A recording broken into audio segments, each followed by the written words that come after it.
gagawin mo sa BIR, mag-ano ka. Lalakad pa. Daan pa siya. Sabi ko, paalam ka naman po siya.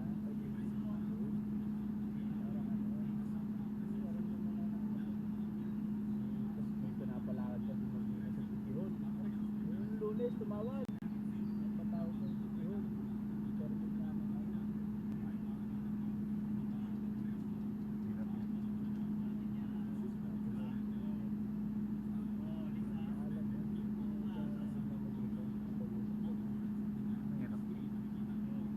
Hirap sa bahay, may trabaho. Kaya ngayon ko talaga ay mayaman.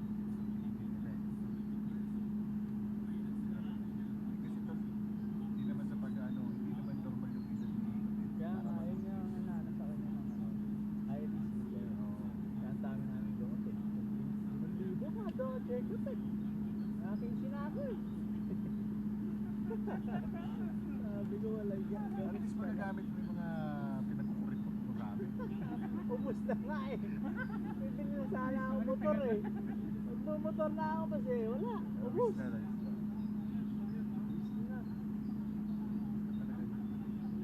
Kaya secret baby talaga alaga. Tapos may ano pa siya. Okay naman dapat yung tatlo mayoman niyo boss. Malaki. Kaya pala may sakit-sakit ko sa tiyan. Malaki yung mayoman niya. Ang isa na nagbilis. Kasi yung ano. Ano daw? Hindi naman siya cancer. Nawawala naman talaga yun. Normal.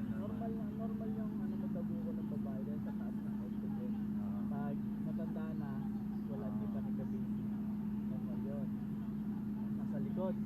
Ang malala sabi niya ni Doc, baka hindi ka maging normal delivery kasi yung bukahan, nandun may mayoma rin doon.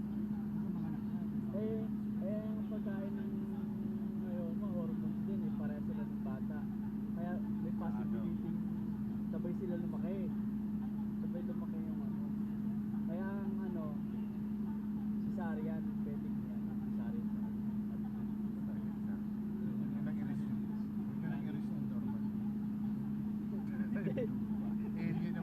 Hindi, mas mabilis daw gumaling pag ganito, di ba? Kasi dito maraming nerves eh. Pag bikini cut daw. Sandaan?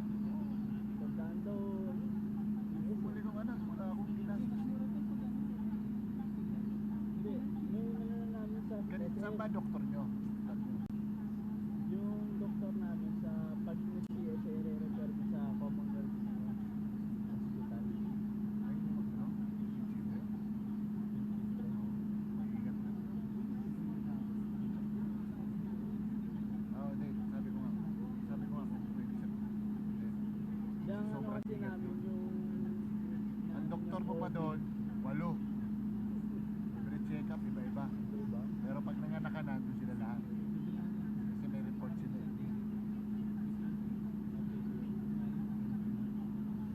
Ang nanganganak doon, may mga special case.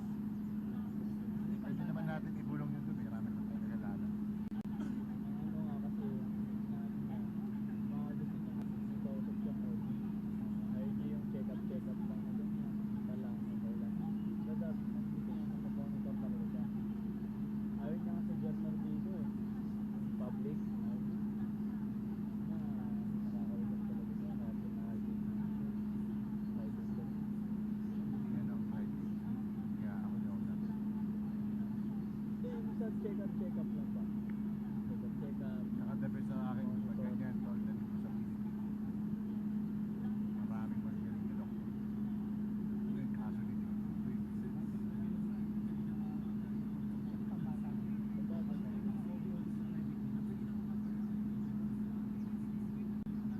At saka ano, yung practice nila talaga, alam nila gagawin.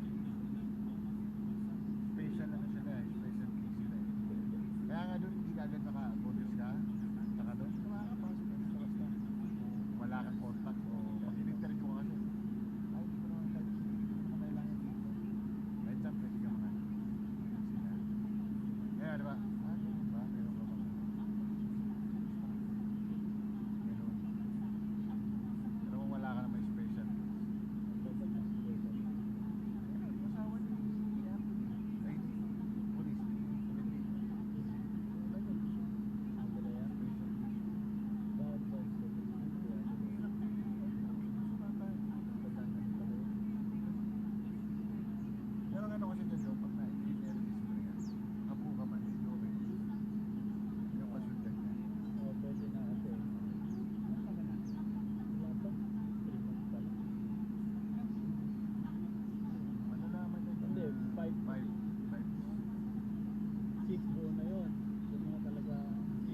pwede pa eh.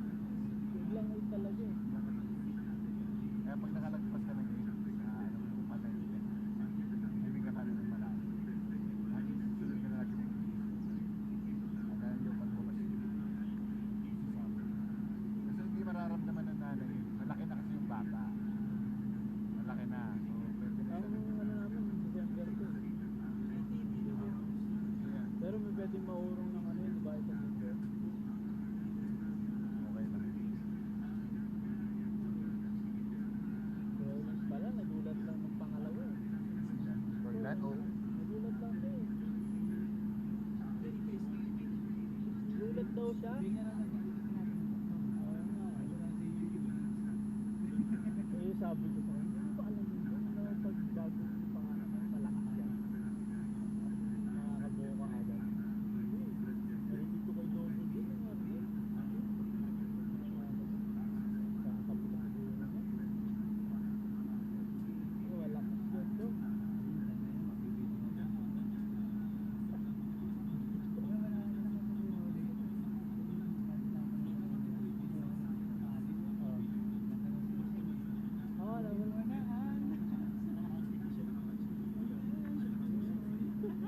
Diyan sa bahay nila ano, nila Katsong. Ando na uno, kwento ni Rolly, tawa-tawa ako eh. Hindi ko wala yan. Nag-video siya eh. Nag-video si Rolly eh. Sabi ko wala yan. Eh, real, lupit na rin eh, anak na rin eh.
Face-to-face na rin ba ang nag-verbal? Hindi, sa palit. Hindi, nag-aanap ng maupahan sa palit eh. Ito na maupahan.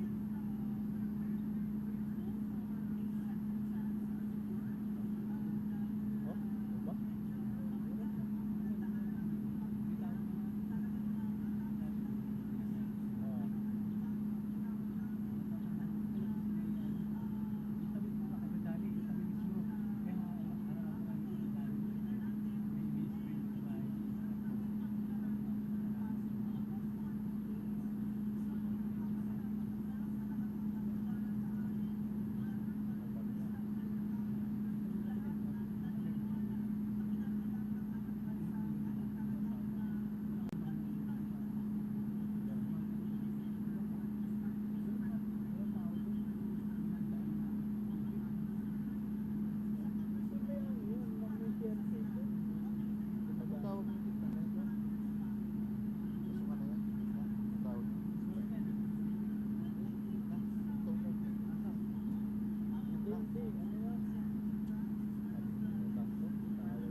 El, anong tawag yung gitna na yan?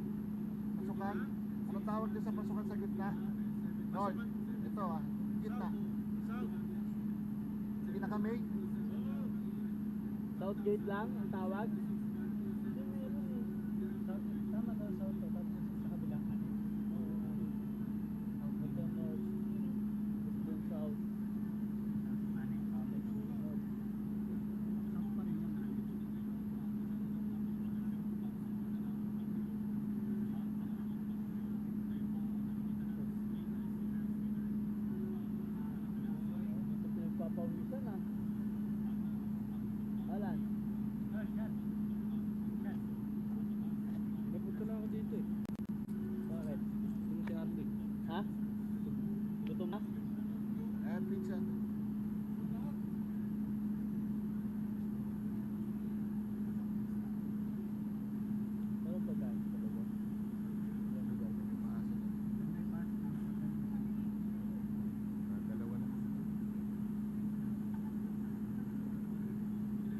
Standby na raw. Yan. El. El. Kumakain po, dalawa oh. Oh, dali mo na yan. Walang hot sauce? Meron dyan. Meron yung sa gilid. Ayan oh.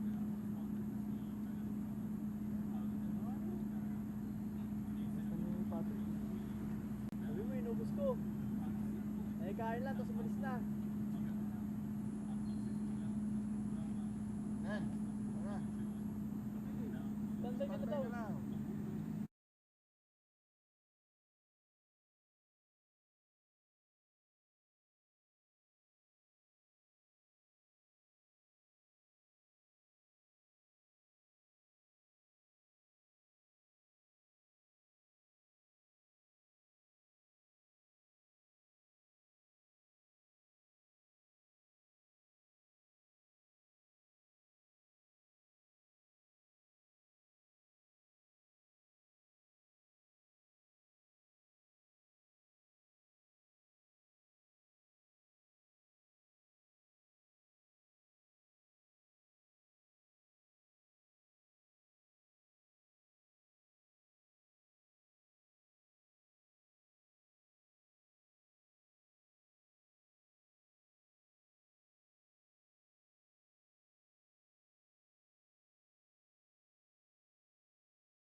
Magandang hapon po, ito ang UNTV News Break. Inaantabayan na po ang proklamasyon ni Presumptive President Bongbong Marcos at Presumptive Vice President Mayor Sara Duterte Carpio. Makibalita po tayo kay Nel Maribohok na nasa Batasang Pambansa. Nel, magandang hapon. Yes, Nel, magandang hapon. Dumating na dito sa Batasang Pambansa si Presumptive President Ferdinand Bongbong Marcos Jr.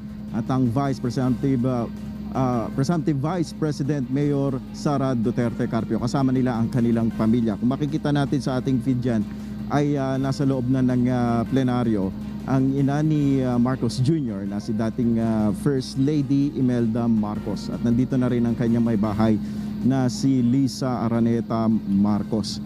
At inaantabayan na lang natin itong pagbubukas muli ng joint session ng Kongreso kung saan dito magaganap ang formal na pagpoproklama ng susunod na Pangulo at pangalawang Pangulo ng bansa. Kung ating babalikan yung mga nangyari kanina June, bandang alas 3:28 ng hapon, natapos yung bilangan ng boto sa pagkapangulo at pangalawang Pangulo dito sa plenaryo ng Kamara.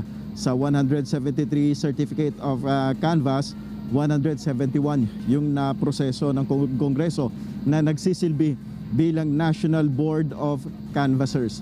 So sa ngayon ay inaantabayan na natin yung ilalabas na committee report ng Joint Canvassing Committee na siyang aaprubahan naman sa plenaryo ng Kongreso na kinabibilangan nga ng Senado at Kamara at para maiproklama na nga itong susunod na Pangulo at pangalawang Pangulo. Sa ngayon ay patuloy yung pagdagsa ng mga mambabatas sa loob ng plenaryo kung saan makikita na natin physically present na ang ilang sa mga senador. Nakita na natin dyan sina Senators Mig Zubiri, Senator Cynthia Villar at yung ilang miyembro ng Joint Committee ay papasok na rin dito sa loob. So hudyat na inihintay na lamang anumang oras ay magsisimula na yung joint session, June.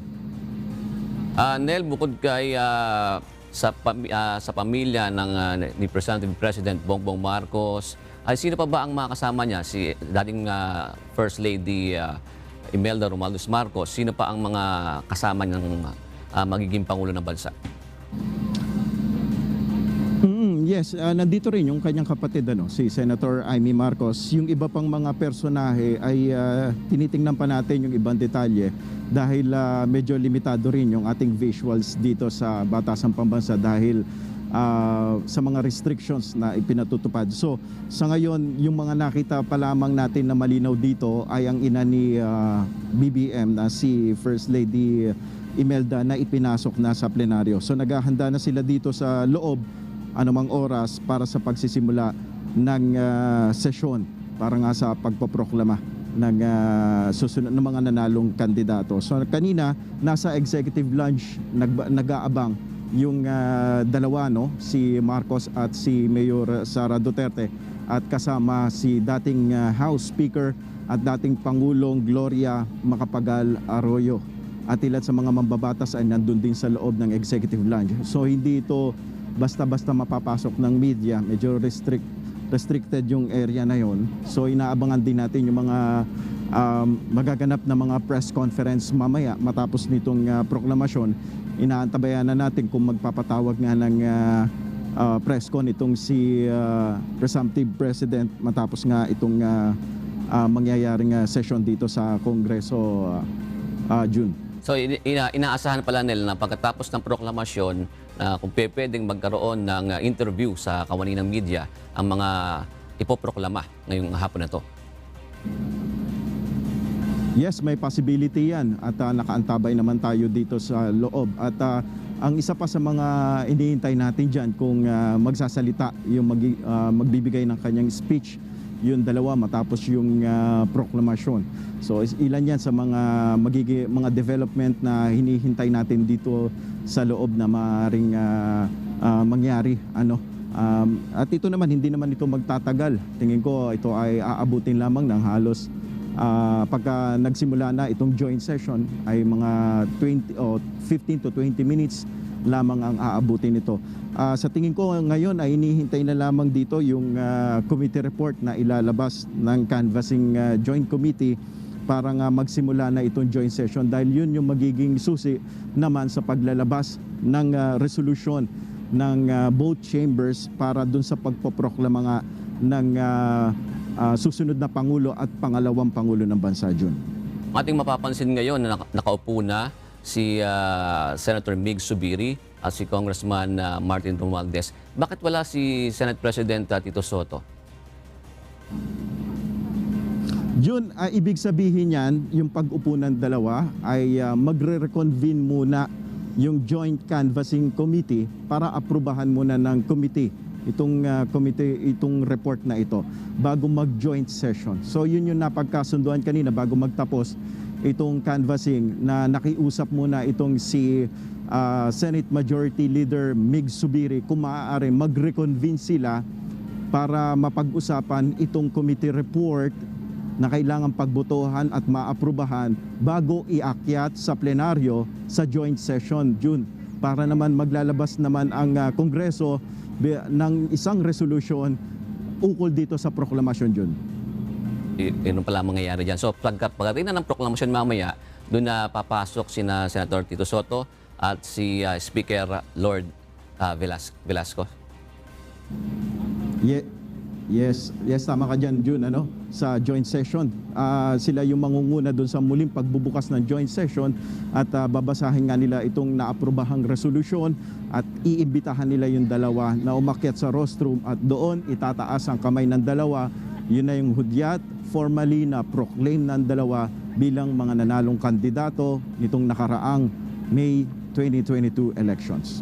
Okay na, babalikan ka namin mamaya. Doon tayo naman sa loob mismo ng Batasang Pambansa. Ilang miyembro po ng pamilya Marcos ang dumating na rin sa Batasang Pambansa para naman po sa inaasahang proklamasyon ng nanalong Pangulo at pangalawang Pangulo. Alamin na po natin kung sino-sino po ang mga ito mula sa report ni Aiko Miguel.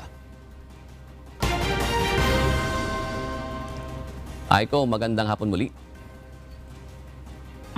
Hapon nasa loob na nga ng plenaryo sina First Lady Imelda Romualdez Marcos, ang kapatid ni Presumptive President Ferdinand Bongbong Marcos Jr. na si Irene Marcos at maging si Senator Amy Marcos na kasama nga sa joint session ngayong hapon. At kasama rin na dumalo sa isasagawang proklamasyon ang may bahay nga ni BBM na si Atty. Lisa Araneta Marcos at makikita rin sa loob ng plenaryo na dumalo rin ang kanyang anak na si Joseph Simon Araneta Marcos at si Ilocos District 1st Representative Sandro Marcos sa panganay na anak ni Presumptive President Bongbong Marcos Jr. Julak kanina ay naka-wheelchair na pumasok si First Lady Imelda Marcos sa plenaryo, ngunit kanina ikunento rin ni Senator Amy Marcos tila nawala ang anya sa kapalan ng kanilang 92-year-old na ina na si First Lady Imelda Romualdez Marcos nang malaman pa lang na nangunguna noong halalan sa presidential race si Presumptive President Bongbong Marcos Jr. Ang sabi pa ni Senator Amy Marcos, tila naging 22 years old lang ang kanilang ina sa sobrang tuwa at galak na bigla na lang daw itong naging masigla at nakapaglakad nang malaman na nangunguna nga sa presidential race ang kanyang anak. Sa ngayon, June, ay nakaantabay tayo mamaya after ng proklamasyon kung magpapaunak sila ng panayam sa media at kung sila ay haharap isa-isa o kung sino man sa kanilang miyembro ng pamilya ang magbibigay ng pagkakataon sa media para ma-interview sila. Kaya na kasi June, hindi natin nakita yung personal na pagpasok nila dito sa Batasang Pambansa dahil meron silang dinaanan sa likod at diretso yun sa executive lounge kung saan malayo yun sa area ng mga media. Kaya yung mga kuha lang natin na video dito sa loob ng Batasang Pambansa, yung pagpasok nila sa plenaryo at yung ibang shared the Facebook post ni Mayor ni Presumptive Vice President at kasalukuyang Davao City Mayor Sara Inday Duterte. Sa ngayon, June, ay nasa loob lahat sila ng plenaryo at nakaantabay pa rin tayo sa magiging sitwasyon mamaya after nga ng proklamasyon. Yun muna ang latest live. Balik sa iyo, June.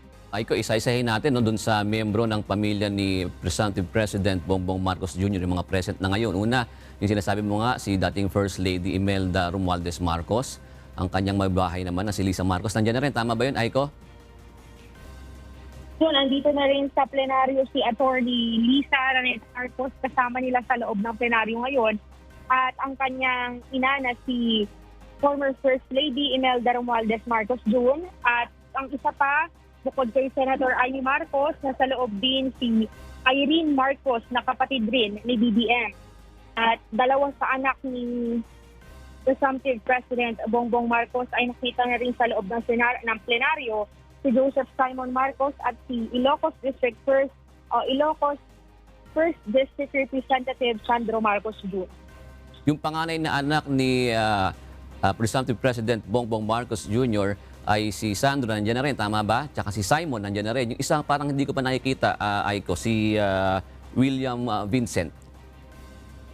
Yes, June. Isa pa sa inaabangan natin ngayon ay kung andito ba sa loob ng plenaryo yung kanyang bunsong anak na si William Vincent o yung tinatawag nga nila ng si Bini, yung pangatlong anak ni BBM. Hindi pa natin nakikita, isa rin yan kasi sa naging aktibo sa pangangampanya noong ongoing pa yung campaign period ng kanyang ama. Pero sa ngayon, wala pa tayong nakikita kahit isang picture o hindi pa natin nakikita sa loob ng plenaryo kung nandun siya para umattend na sa proklamasyon ng kanyang ama.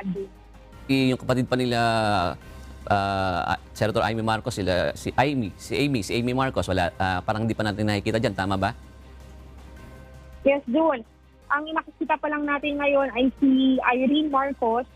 Ngunit si Inyo, yung tinatawag nila si Little Amy, ay hindi pa natin nakikita ngayon. At alam din naman natin na sa mga campaign period, nakita sa mga post din ni BBM na isa yun talaga sa naging aktibo rin sa pangangampanya para sa kanyang kapatid.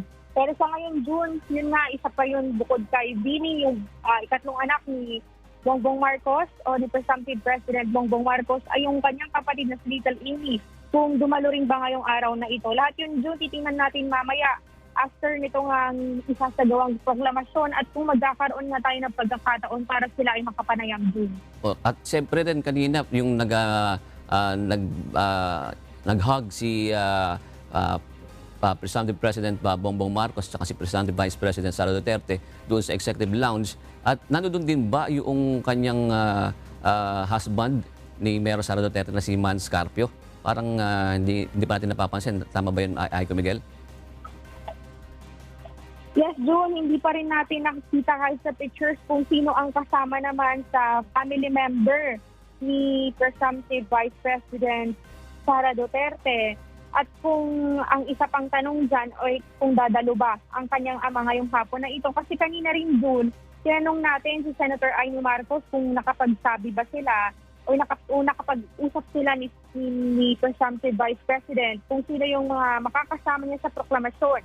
Pero maging si Senator Amy Marcos nga ay sabi niya hindi siya sigurado dahil alam naman natin ang Pangulong Duterte ay ayaw niya ng mga kumbaga grande o bonggang selebrasyon kagaya nga nung kanyang mismong proklamasyon ay hindi naman din siya dumalo nun dahil naniniwala siya na isa itong bongga at gusto lang niya na simple lang yung mga pagdiriwang na kanyang dinadaluhan, June.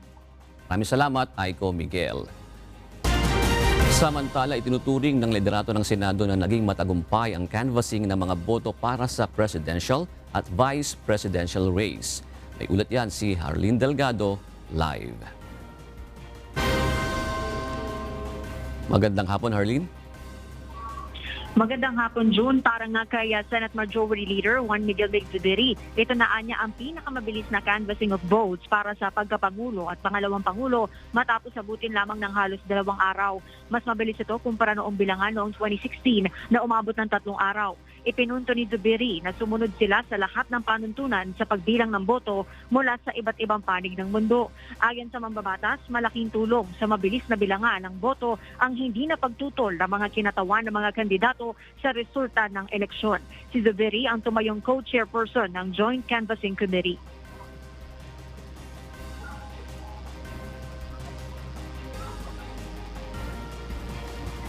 Pakatanong,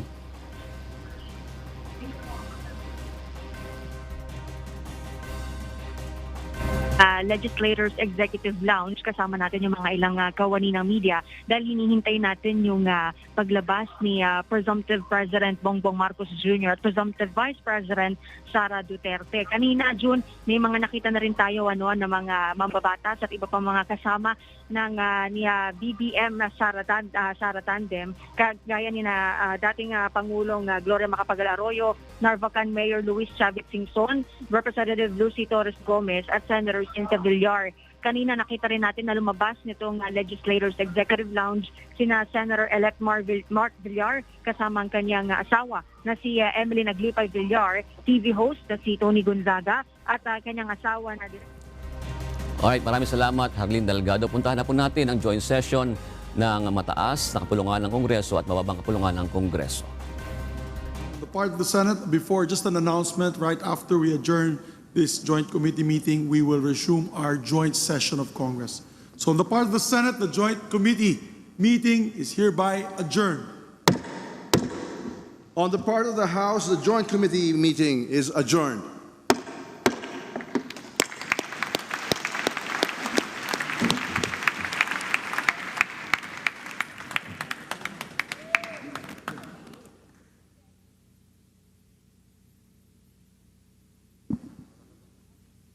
Get the picture na kanina. Walang makapasok.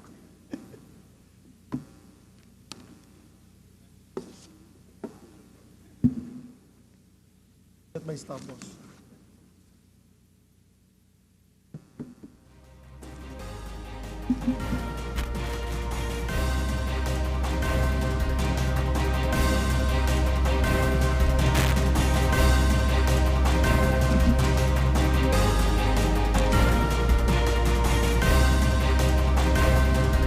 Sige.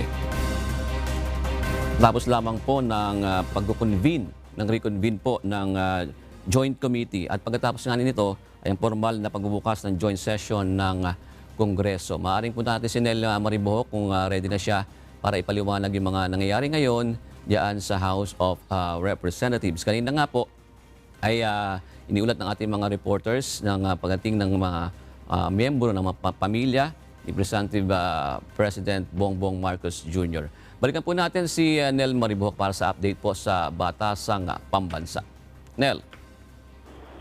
Yes, Jun, nakita natin katatapos na mag-adjourn itong Joint Canvassing Committee kung saan kanina ay binasa ni House Majority Leader Martin Romualdez yung ilan sa yung nilalaman ng committee report na kanilang napagbotohan doon sa part ng House. Then the part ng Senate naman na ang chair naman ay si Senate Majority Leader Mig Zubiri. So ang in-adjourn kanina ay ang formal na pagtatapos na ng canvassing at naaprubahan na rin itong inilabas nilang committee report. Itong committee report naman ito na June, ito yung isusumiti nila ngayon sa pagbubukas naman ng joint session ng Kongreso. Dito naman isasubmit nila yung committee report, then aaprubahan ito ng both chambers. Kapag ito'y naaprubahan na, dito na maglalabas ng resolution na tinatawag na kung saan ito ang naglalaman ng ukol dun sa proklamasyon ng dalawa ng susunod na Pangulo at pangalawang Pangulo ng bansa.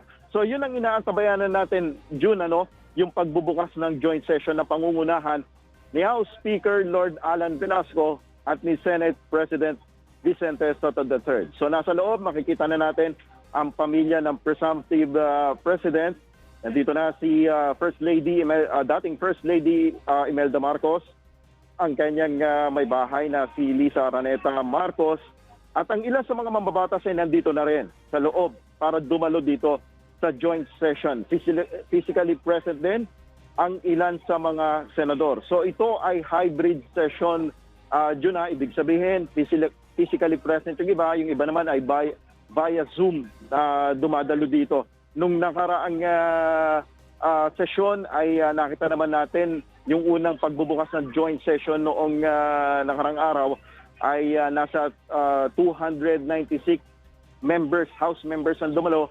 Then halos kompleto naman yung mga senador na dumalo dito sa joint session. So yun ang inaasahan natin after nitong mag-adjourn yung Joint Canvassing Committee, yung pagbubukas naman ng joint session ng Kongreso para nga dito sa formal ng pagpoproklama doon sa dalawa. So anytime inaantabayan na natin yung pagpasok ng dalawa ng ni Soto at ni Lord Alan Velasco na House Leader dito sa plenaryo, June. Nel, pagkaganto bang proklamasyon, required ba ang lahat ng miyembro ng mababang kapulungan ng Kongreso at mataas na kapulungan ng Kongreso o Senado na dumalo either online or physically? Jun, dapat makabuo ng quorum. Talaga naman nire-required sila sa mga ganitong mga sesyon, lalo na sa mga joint session. Dapat majority ay makadalo dito para magkaroon ng quorum. Halimbawa sa House, I think it's 305. Dapat at least mga 200 plus members ay makadalo. Members ay makadalo dito para ma-declare ang quorum, and then the Senate also. So ito naman ay tradisyon na every national elections na ito rin naman ay inabangan ng mga mambabatas itong joint session na ito para sa pagpoproklama ng susunod na Pangulo at pangalawang Pangulo. Lalo na, Jun, kung titingnan natin, marami namang mga kaalyado dito ang partido ni Marcos Jr. at lalo na ng presumptive Vice President Mayor Sara Duterte na mula sa Lakas CMD. Sabi nga nila ay nakabuo na rin ng supermajority ang kampo ni Mayor Sara dito sa Kongreso at maging ni Marcos Jr. So yung inaasahan din natin dito, mamaya yung pagtataas ng kamay, yun yung isa sa mga historic moment na inaabangan natin, yung pagtataas ng kamay ng dalawa na nina Senate President Soto at ni House Speaker Velasco Jr.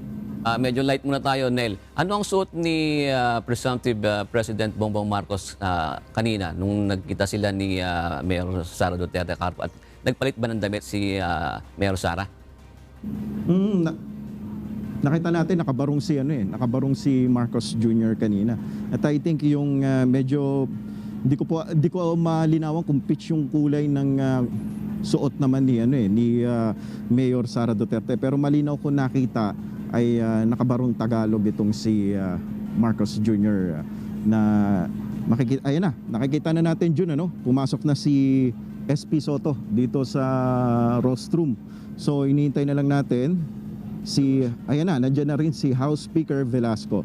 So anytime from now, June, ay magbubukas na ang joint session ng Kongreso para nga talakayin na itong committee report at basahin na ang resolusyon at mangyari na nga itong proklamasyon doon sa dalawa. So ay abangan natin itong formal na pagbubukas ng sesyon. At lahat naman ay handa na. Anytime from now ay magsasalita na muna si Senate President Soto then House Speaker Velasco. Anytime from now. Jun?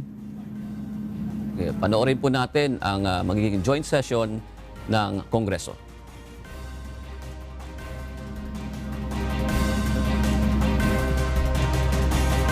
Joint public session is resumed. On the part of the House of Representatives, the joint public session is resumed.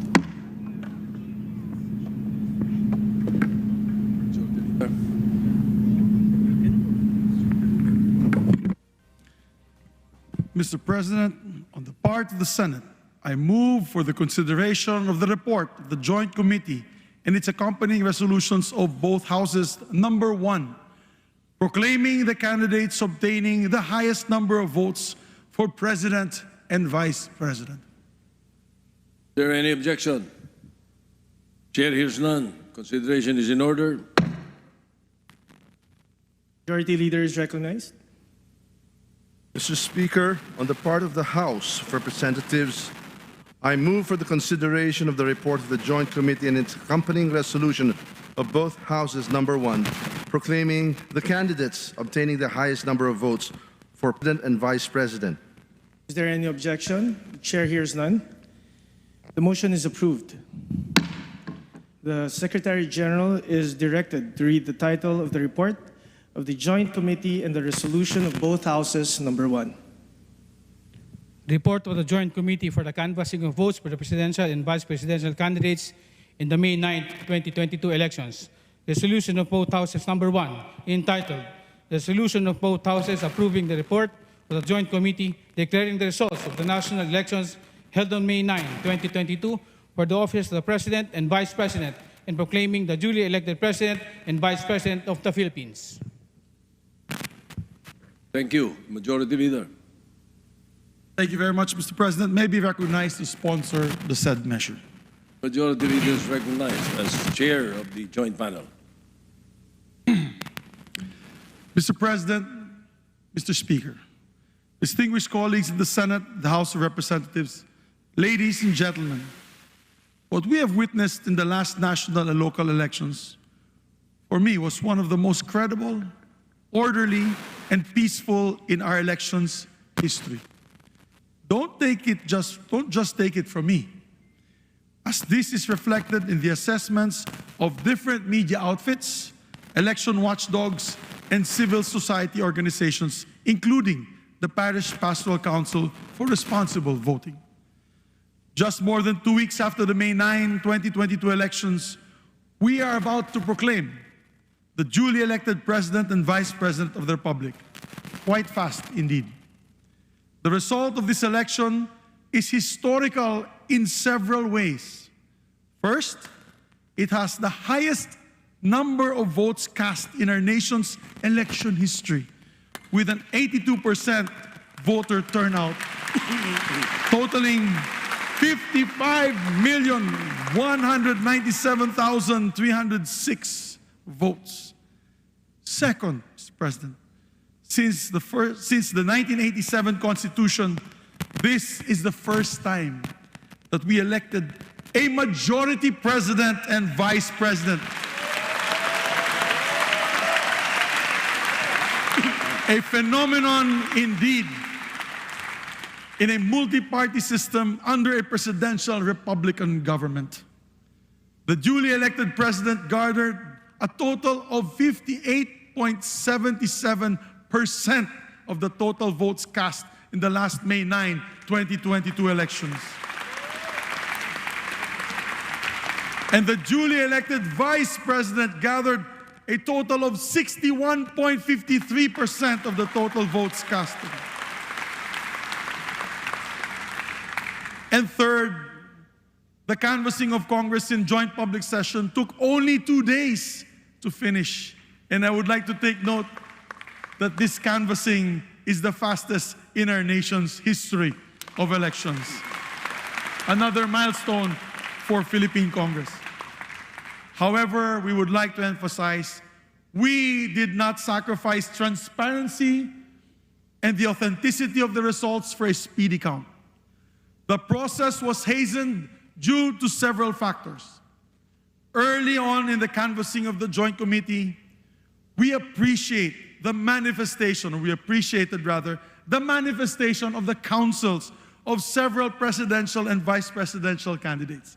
Notably, the counsel for Vice President Leni Robredo, a presidential candidate who manifested that they have a continuing manifestation that they interpose no objection for the canvassing of all COCs brought before us in this body. The same manifestation was made of record by the counsel of Vice Presidential candidate Senator Kiko Pangilinan and presidential candidate Mayor Isko Moreno. That, ladies and gentlemen, was a magnificent show of statesmanship on their part, and we sincerely thank them for that. It shows the importance of uniting as a people and healing the emotional wounds brought about by this very emotionally charged election.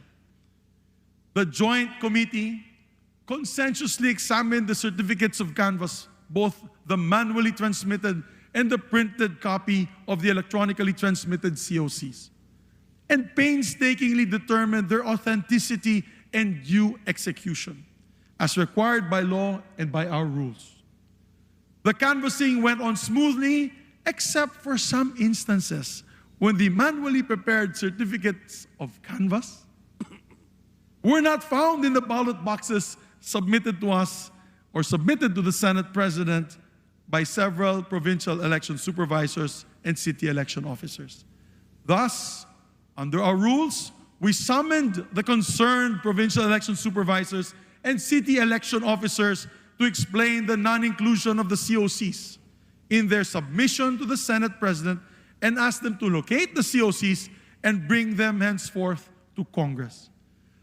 I have in many times in public expressed my frustration for such failure during the proceedings of the Joint Committee. Mr. President, Mr. Speaker, in this juncture, I would like to urge the Commission on Elections to take remedial steps to ensure that these glaring mistakes would not happen again, hopefully in 2028. For the record, the Joint Committee did not want to sacrifice the accuracy and the count, nor disenfranchise any province nor LGU from this historic process. That is why we even waited for the results of the special elections of Lanao del Sur and several overseas absentee voting areas to complete the canvass of votes. Another factor which truly helped make the canvassing of votes so efficient, Mr. Speaker, Mr. President, was the masterful handling of my co-chair, the Honorable House Majority Leader Martin Romualdez.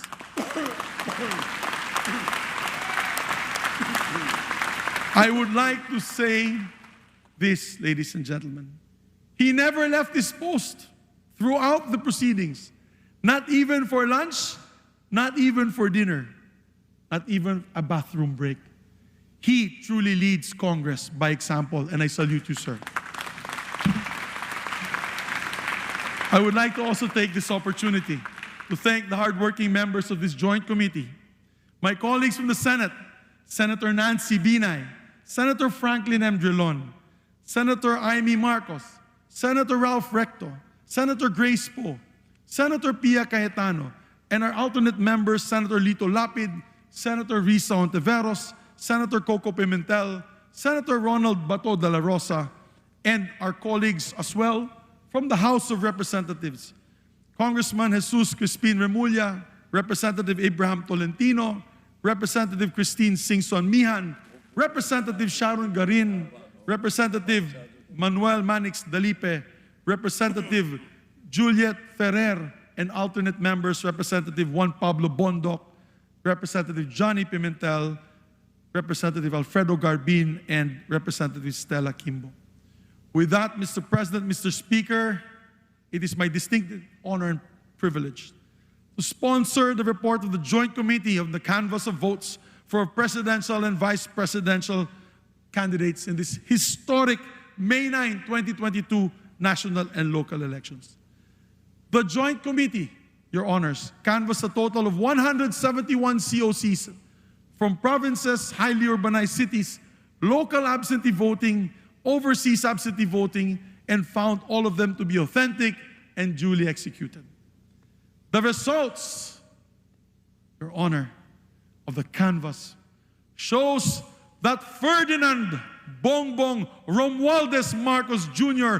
obtained the highest number of votes for the position of president, garnering a total of 31,629,783 votes.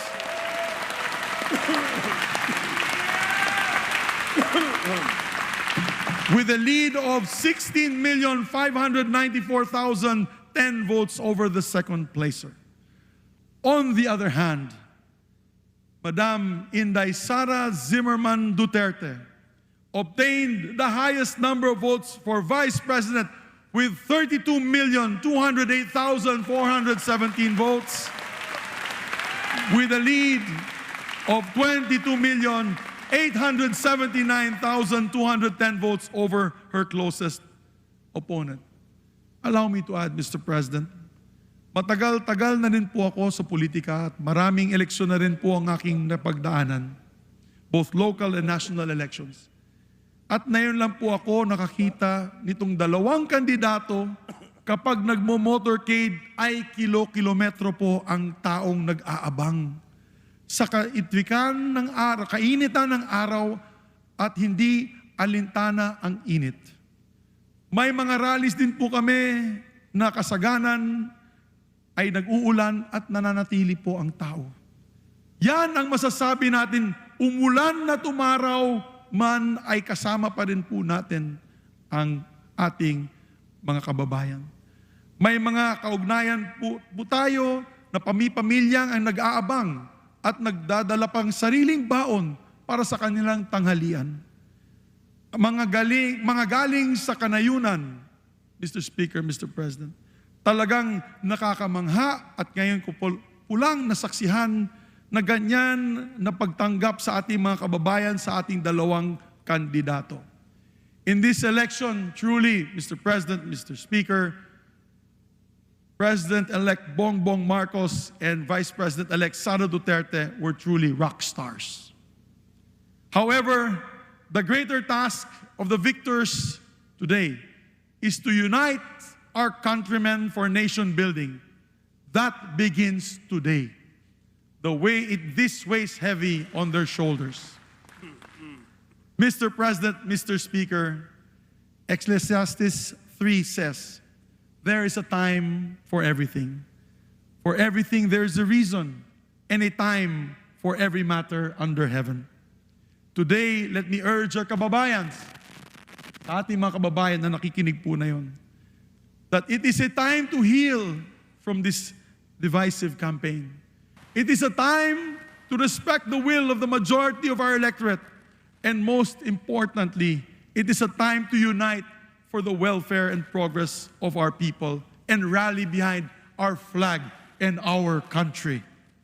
Mr. President, with an overwhelming victory of our President-elect Ferdinand Romualdez Marcos Jr. and Vice President Inday Sara Duterte, I am convinced that the Filipino electorate heeded the clarion call to unite for progress and to get out of the suffering caused by the COVID-19 pandemic. It is a resounding affirmation of the Filipinos' desire to move forward and jumpstart our economy. And finally, today is a triumph of our democracy. Mabuhay ang ating demokrasya. Maraming salamat po.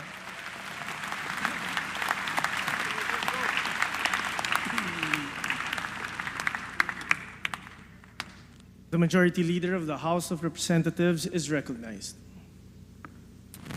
Mr. Speaker, may I be recognized to sponsor the report of the Joint Committee.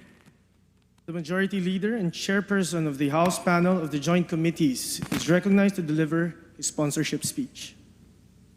Mr. Senate President, Mr. Speaker, distinguished colleagues, guests, ladies and gentlemen, the joint public session of Congress to canvass the votes for the duly elected President and Vice President in the elections of May 9, 2022, is honored and privileged to submit its report to the honorable members of the Senate and the House of Representatives in joint public session.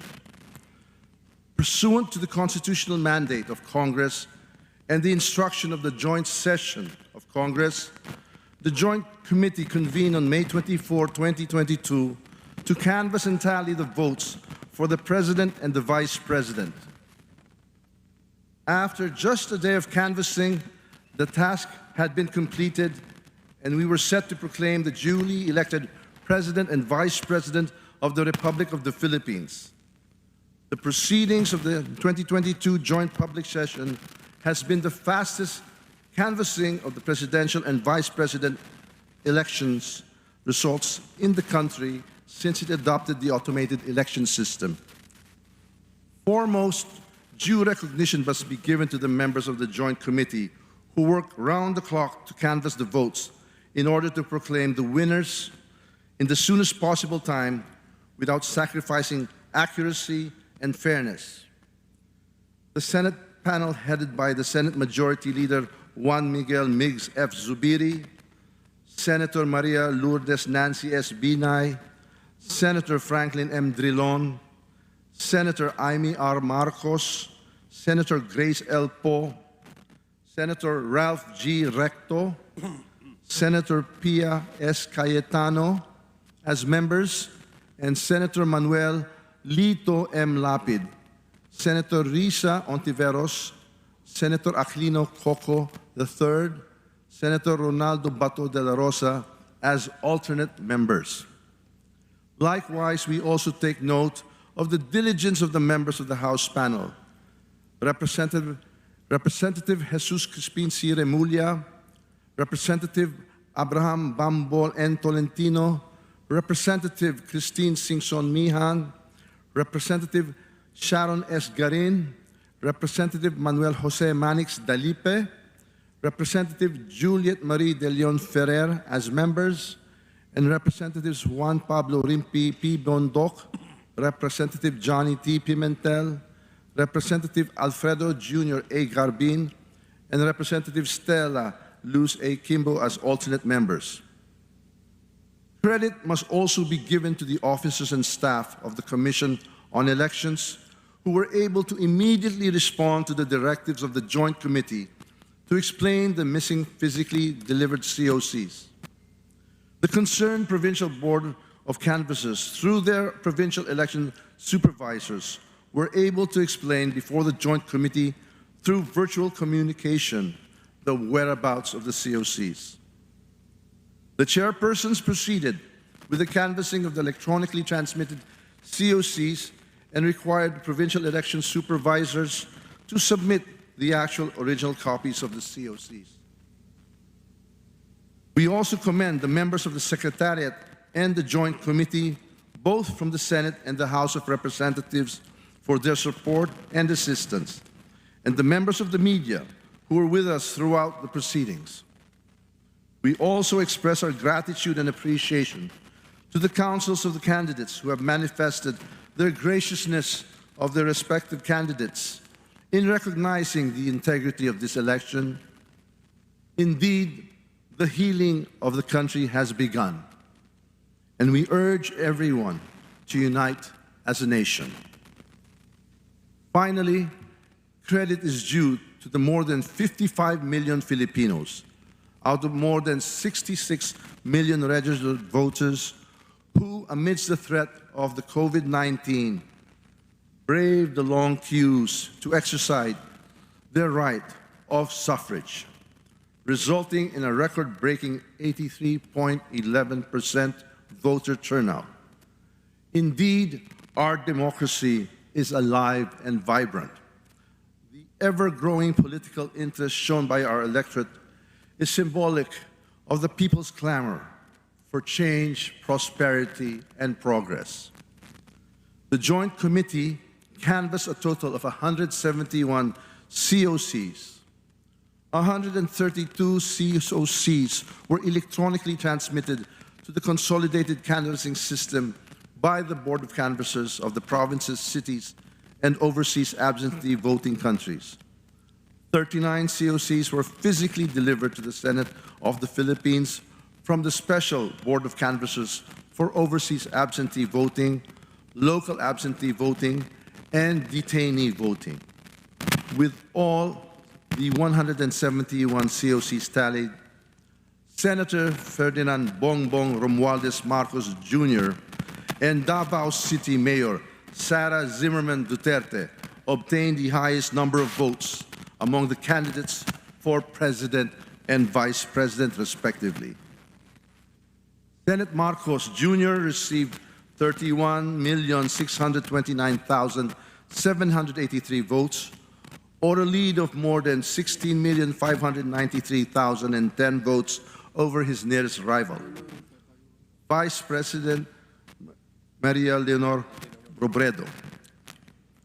For the Vice Presidency, Mayor Sara Duterte received 32,208,417 votes and had a margin of over 22,879,210 votes over her closest rival, Senator Francis Nepomuceno Pangilinan.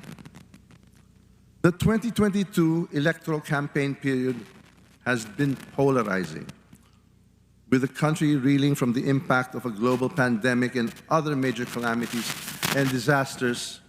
It was evident that the nation was divided as to what direction to take in order to move forward.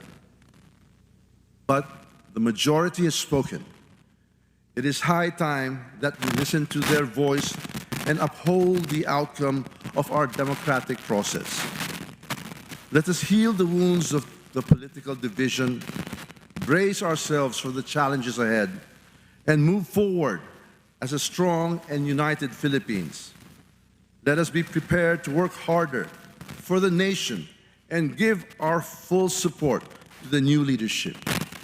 At the end of the day, we are all Filipinos, and we want nothing than to see our beloved nation chart its own course and ultimately triumph.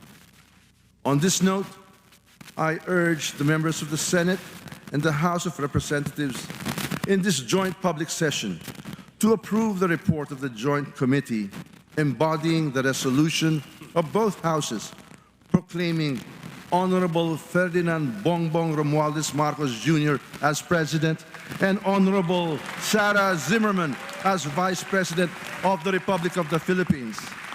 Maraming salamat, mabuhay ang Pilipinas at ang buong sambayanang Pilipino.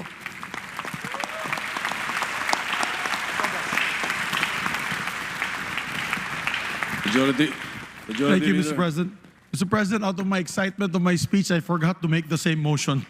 On the part of the Senate panel, Mr. President, we respectfully recommend to Congress, as the National Board of Canvassers, in joint public session, approving the report of the Joint Committee and resolution of both Houses, number 1, declaring the results of the national elections held on May 9, 2022 for the office of the President and Vice President, and proclaiming Ferdinand Bongbong Romualdez Marcos and Inday Sara Zimmerman Duterte as the duly elected President and Vice President of the Republic of the Philippines. I so move, Mr. President.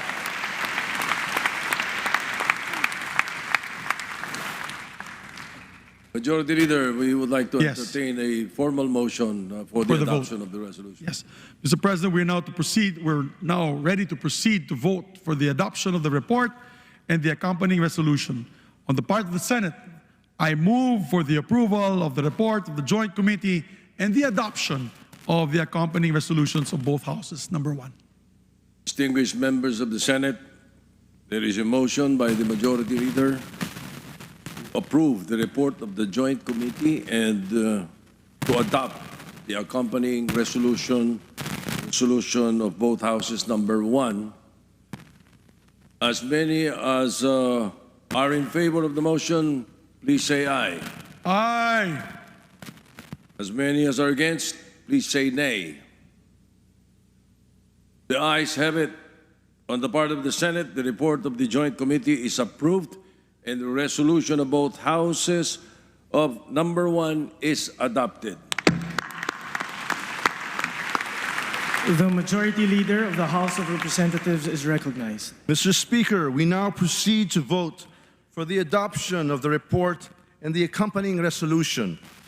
On the part of the House of Representatives, I move for the approval of the report of the Joint Committee and the adoption of the accompanying resolution of both houses. Number 1. Distinguished members of the House of Representatives, there is a motion by the Majority Leader to approve the report of the Joint Committee and to adopt the accompanying resolution of both houses. Number 1. As many as are in favor of the motion, please say aye. Aye! As many as are against, please say nay. The ayes have it. On the part of the House of Representatives, the report of the Joint Committee is approved and resolution of both houses number 1 is adopted.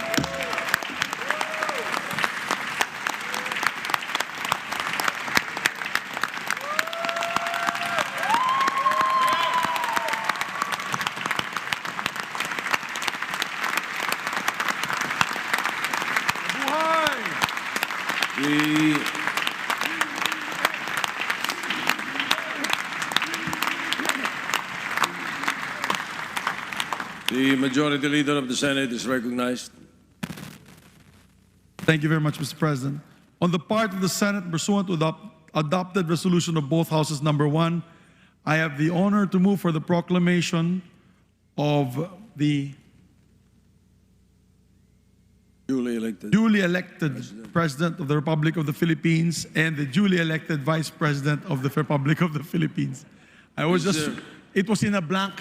It was blank, Mr. President. I wanted to make sure that one was not ahead of the other. So I was worried about that blank. I have it. Thank you, Mr. Is President. there any objection? The chair hears none. On the part of the Senate, I proclaim Ferdinand Romualdez Marcos Jr. as the duly elected President of the Republic of the Philippines. And Sara Zimmerman Duterte as the duly elected Vice President of the Republic of the Philippines.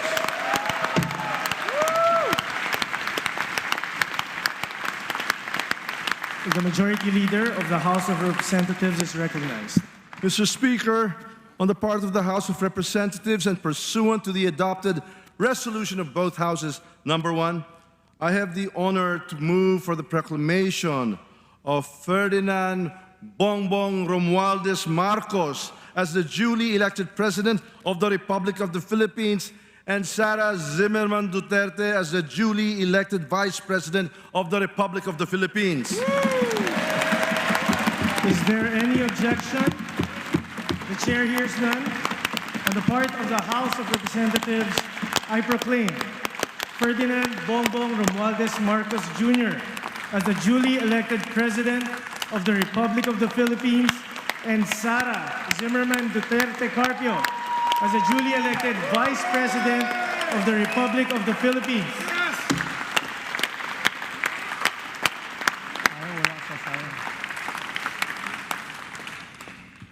We shall now proceed to the approval of the Journal of the Joint Public Session, and for this purpose, the Senate Majority Leader is recognized. Thank you very much, Mr. President. On the part of the Senate, I move that the Honorable Senate President be authorized to approve the Journal of the Joint Public Session and that such approval shall be considered as the action of the Senate of the Philippines. Any objection? Chair hears none. The motion is approved. The Majority Leader is recognized. Mr. Speaker, on the part of the House of Representatives, I move that the Honorable Speaker be authorized to approve the Journal of the Joint Public Session and such approval be considered as the action of the House of Representatives. Is there any objection? The chair hears none. The motion is approved. The Senate Secretary is now directed to turn over the consolidation and canvassing system, the machine, and return all the ballot boxes, as well as all the pouches containing the certificates of canvass and election returns to the Commission on Elections. So directed.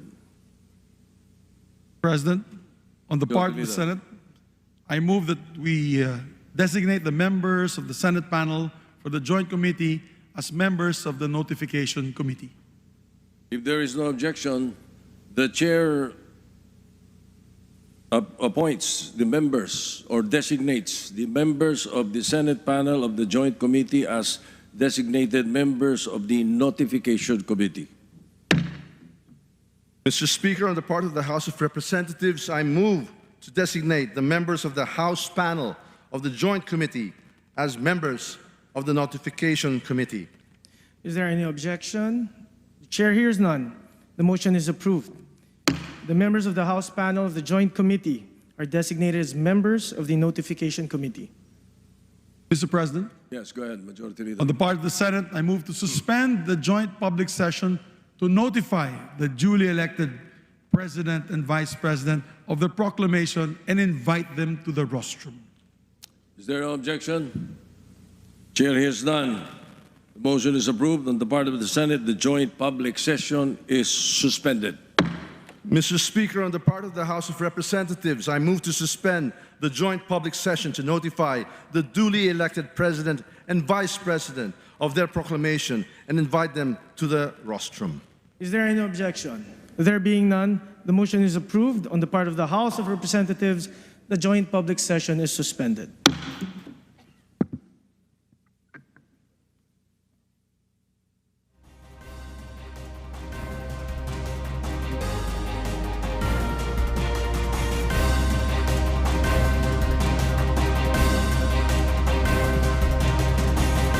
Yan.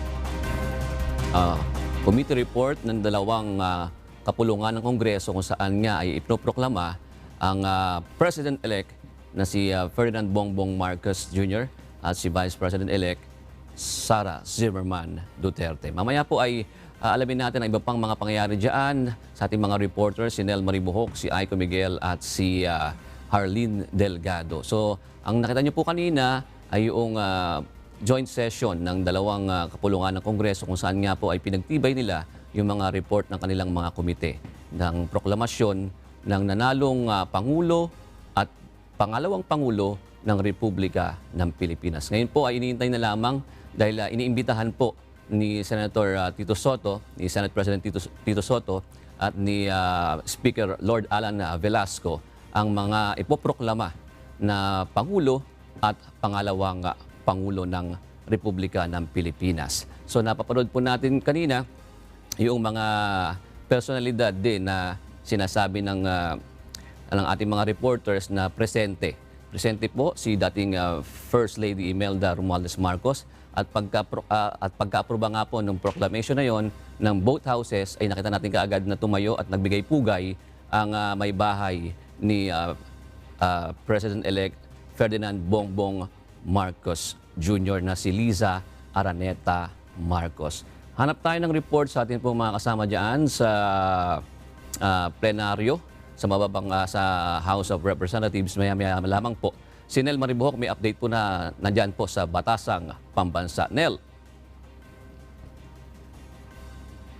Natin yung pag-convene, yung muling pagbubukas ng joint session ng Kongreso kung saan dito formal na idineklara o pinroklama ang pagkapanalo ni Presumptive President Ferdinand Bongbong Marcos Jr. na ngayon ay President-elect at ang Vice President-elect na si Davao City Mayor Sara Duterte. Kanina nasaksihan natin kung paano inilatag ni House Majority Leader Martin Romualdez at Senate Majority Floor Leader Mig Subiri ang nilalaman ng kanilang committee report magkatapos nga ng isinagawang canvassing kung saan bandang alas 3:28 ng hapon natapos yung canvassing at nasaksihan natin yung naging deklarasyon ng dalawang leader ng Congress, itong si SP Soto at ni House Speaker Velasco ukol nga dito sa pagkapanalo ng dalawa. So ang inaabangan na lang nga natin dito, June, ay yung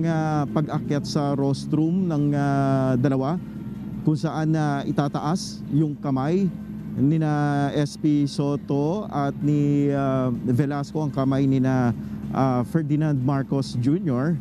at ni Mayor Sara bilang mga nanalong kandidato dito sa May 2022 elections. So yan yung isa sa mga antabayanan natin at maging kung magkakaroon nga ng talumpati itong dalawa at mamaya kung magkakaroon tayo ng chance interview matapos nga itong magaganap na proklamasyon kay nila President-elect Marcos at Vice President-elect Duterte June. Alam mo Nel, kanina nga narinig natin yung talumpati ni Majority Leader, Senate Majority Leader Mig Subiri na parang napabilis yung proseso dahil din sa pagtanggap noong mga presidentiables na hindi pinalad ngayong election. Di ba, Nel?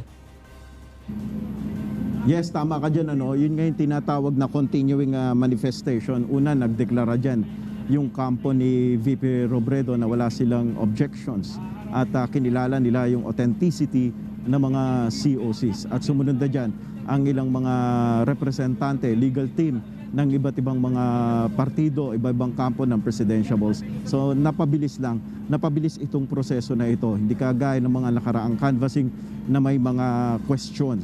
At ilan lamang sa mga naging problema dyan, yung mga COC, yung nabagit nga natin, yung ilang mga na-question na walang certificate of canvass dun sa mga balota. Pero yun naman ay na-resolve agad. Kagaya ng sinabi nga natin kanina, tumagal lamang ito ng halos sa kada balota na binubuksan o ballot boxes na binubuksan, maabot lamang average of 3 minutes. At hindi nga natin ine-expect na agad na matatapos itong canvassing na ito na umabot lamang ng halos 2 araw. Nagsimula kahapon ng alas 2 ng hapon, then nag-break sila ng mga I think mga 11 or 10 p.m. Then nag-reconvene sila kanina na alas 9 ng umaga, then natapos yung canvassing ngayong alas 3 ng hapon. So ngayon, nakikita natin June sa ating screen, papasok na sa plenaryo. Una, nakikita natin si Vice President-elect Mayor Sara Duterte, ang presidential daughter. Kasama siya ni Senator Mig Zubiri at papunta siya dun sa Rostrum. lugar muna ng mga mambabatas, ha, June.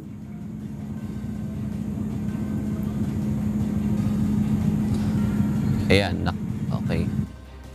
Ayan, Nel. Oh, nagpalit nga siya ng damit, Nel. Tama, no? Nakabarong din siya. Nakikita po natin dito sa ating monitor ngayon. So, saan punta niya, Nel, ngayon yan after sa executive lounge? Kamara, ano? Katabi niya ngayon si dating Pangulo at dating Speaker na si Gloria Macapagal Arroyo. At siguro inaabangan din ang pagpasok ni President-elect Marcos dito sa plenaryo. Para sa formal na, ito nga, yung pagtataas ng kamay dun sa dalawa.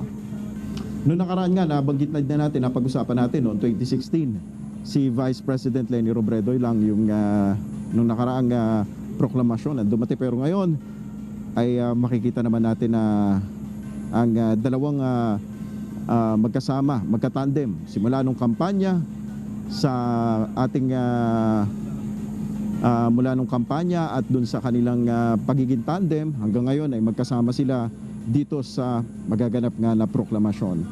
So nakikita na natin yung dito sa plenaryo, mga senador, ayan, papasok na rin dito sa plenaryo. Nakikita natin sa ating feed, kung nakikita natin dyan, yung pagpasok ni ng President-elect Marcos. Papasok dito sa plenaryo. Inaabangan na rin niya ng mga mambabatas, maging nung pamilya dito sa loob ng plenaryo. So Nel, medyo limited lang din yung ating visual. Yes, Jude. Oo. Ibig sabihin na nag-stop sandali diyan sa isang bahagi ng plenaryo si Vice President-elect Sara Zimmerman Duterte. Antayin na tawagin din siya. Ganun ba mangyayari diyan, Nel? Yes, hihintayin natin yan. Magsasabayan, possible magsabayan yung dalawa na yan or individually ay tatawagin sila para doon sa pagtataas ng kamay. So abangan natin kung ano yung magiging pagkakasunod-sunod, kung sabay ba sila or isa-isang paakyatin doon sa rostrums. So sa ngayon ay isa-isang yung mga mambabatas, lalo na yung mga kongresista, ay ayan, lumalapit sa President-elect na nakabarong. At naka-assist sa kanya si Romualdez at si Zubiri. Paakyat din dun sa area nila Senate Vice President. President-elect Duterte.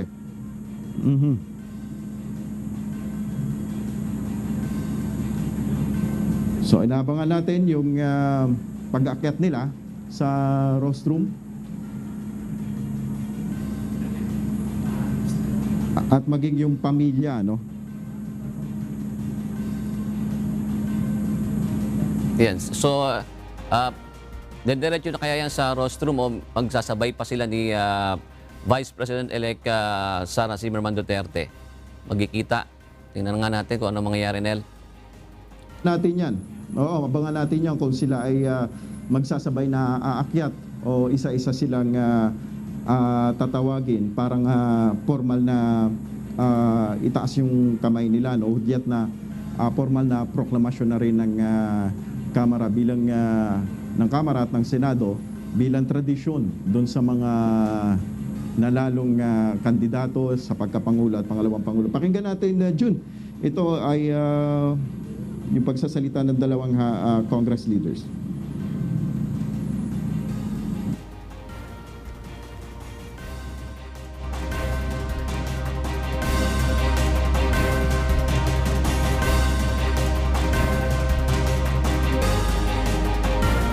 Zimmerman Duterte, congratulations.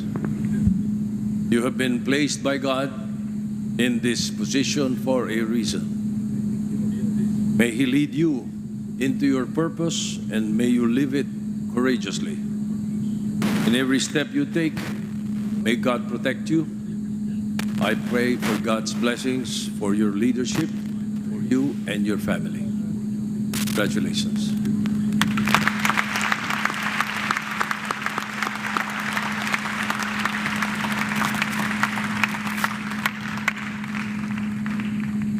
I would like to take this opportunity to congratulate our President-elect, Ferdinand Bongbong Romualdez Marcos Jr.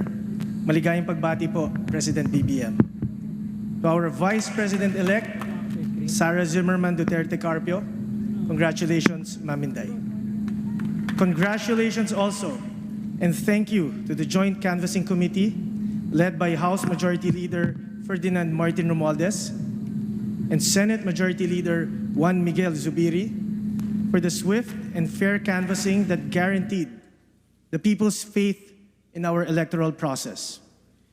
Thank you to all the honorable members of the Joint Canvassing Committee and the Secretariat for your hard work and invaluable support in ensuring a historic canvassing that was finished in 2 days. Ngayong araw na ito, Congress bears witness to the unity of our country, a true partnership between the North and the South that has become the unity of all corners of the country. In previous elections, Filipinos voted for president and vice president from different parties. Finally, this year, we will learn the importance of voting for a tandem, a uni-team that can work together, a uni-team that can collaborate with each other, and a uni-team that can push for a shared national agenda. The people have spoken decisively. This is not just your sweeping electoral victory. This is an overwhelming victory for all Filipinos. This is a victory of our democracy. The gracious acts extended by the camps of other candidates yesterday, which greatly facilitated our proceedings, show the best of what Filipinos can be, even in the most divisive of elections. Nakikita po natin ngayon ang tunay na lakas sa pagkakaisa at pagsasanib puwersa. We need a catalyst, and there is no better example than the unifying force that we have seen and we will see in a government led by President BBM and VP Inday Sara. The Philippines looks forward to your leadership. It is my great honor and privilege to congratulate you both today. Mabuhay po kayo.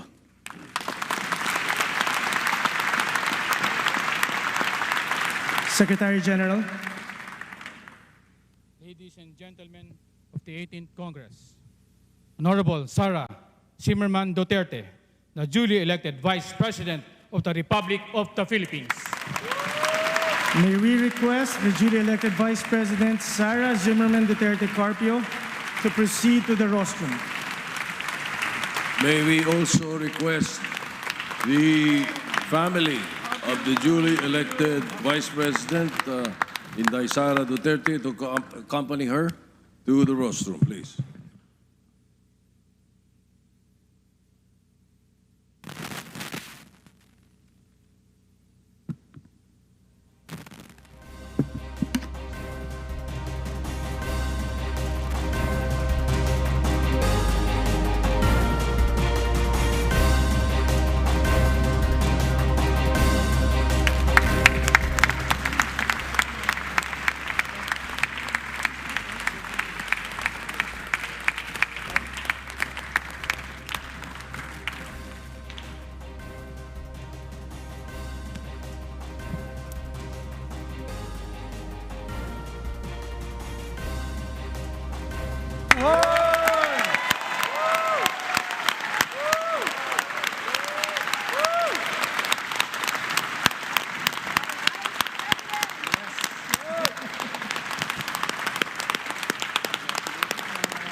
The Senate Secretary.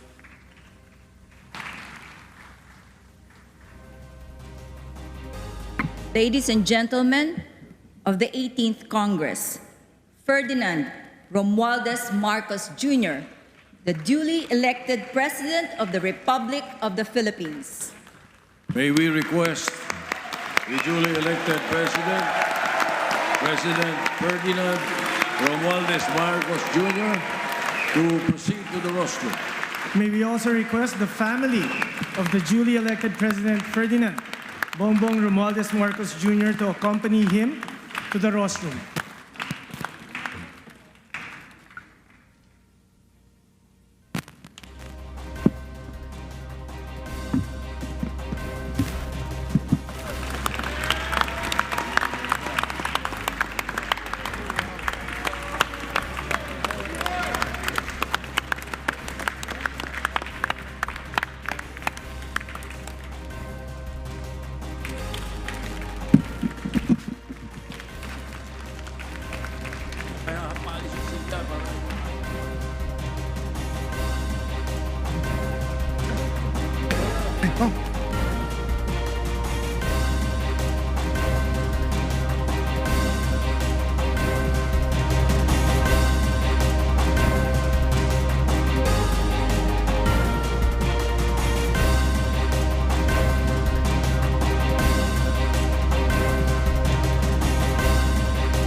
Majority Leader.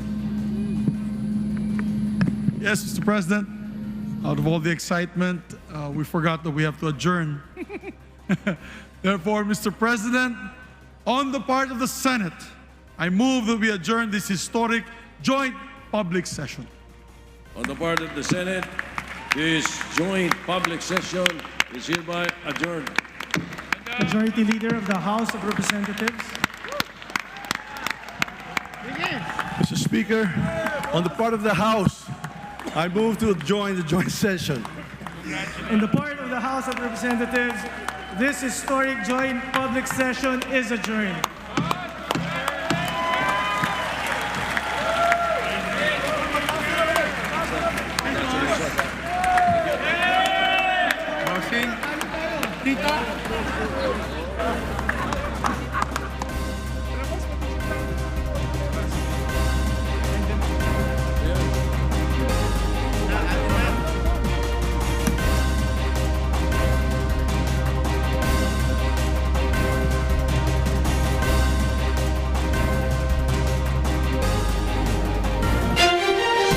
Inyo pong nasaksihan ang coverage ng UNTV sa proklamasyon ni President-elect Ferdinand Bongbong Marcos at Vice President-elect Sara Duterte Carpio. Para sa iba pang mga balita, maaari po kayong bumisita sa aming official social media accounts ng UNTV News and Rescue. Ako po si Jun Suriao at dito sa UNTV, Diyos ang aming sandigan, serbisyo publiko ang aming pinahahalagahan. Magandang gabi po.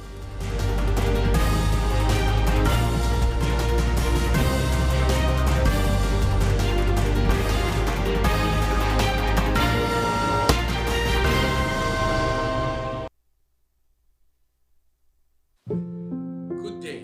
I'm Brother Eli Soriano of the members of the Church of God International. I want to invite you to join us in a minute of prayer every day to pray for humanity and the whole world as we go through these perilous times. While safety measures like washing of hands and strengthening of our immune systems may help us through this horrible predicament, there is still no precaution or cure more powerful than God's mighty intervention. And we need His intervention now more than ever. It doesn't matter what religion you are in or what denomination you belong. This is an invitation for all the people around the world who cares for the future of their family, friends, loved ones, and humanity as a whole. Everybody is welcome to pray with us. For more details, you can check out the description box below. Thank you very much, and I hope to hear from you soon. May God bless you.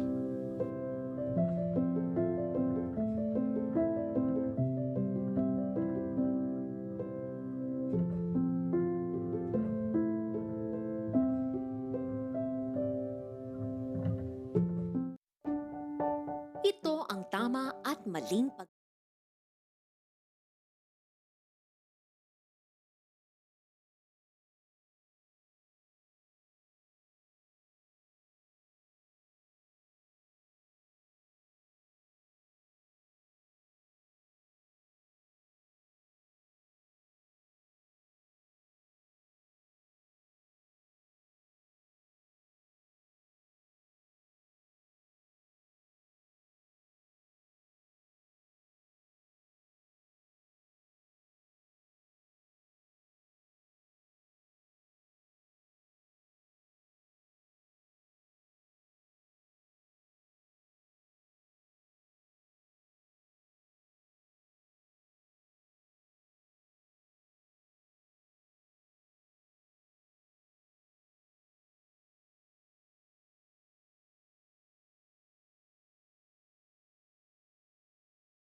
Recording in progress.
Session resumed.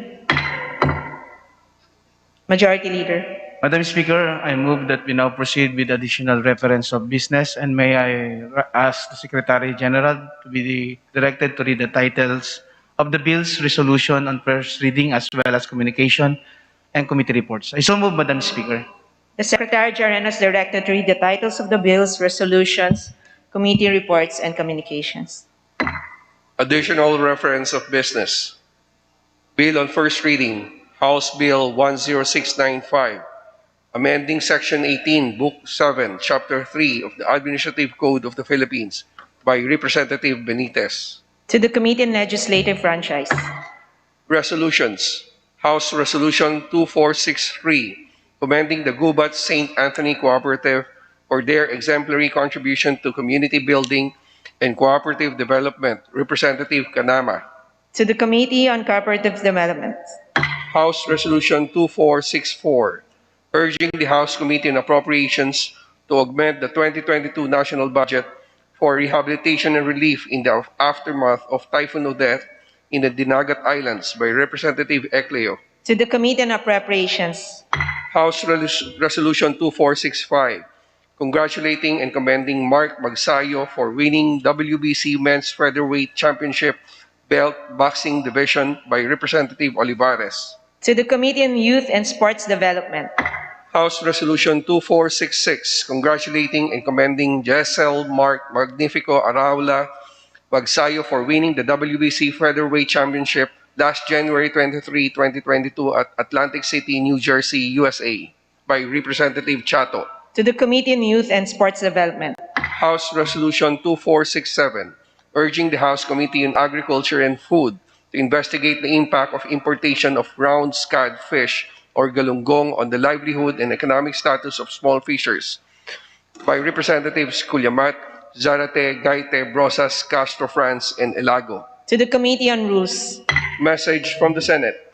Message dated January 24, 2022, informing the House that on January 17, 2022, the Senate designated Senators Recto, Zubiri, and Rilon as conferees to the Bicameral Conference Committee on the disagreeing provisions of Senate Bill 2239 and House Bill 9007. To the Committee on Rules. Communications, letters, and emails from certain municipal mayors, city mayors, and provincial governors informing the House of their reports on fund utilization and status of programs, projects, activities, implementation relative to LGSFs and Bayanihan grant to cities, municipalities, and provinces for certain months of 2021. To the Committee on Appropriations.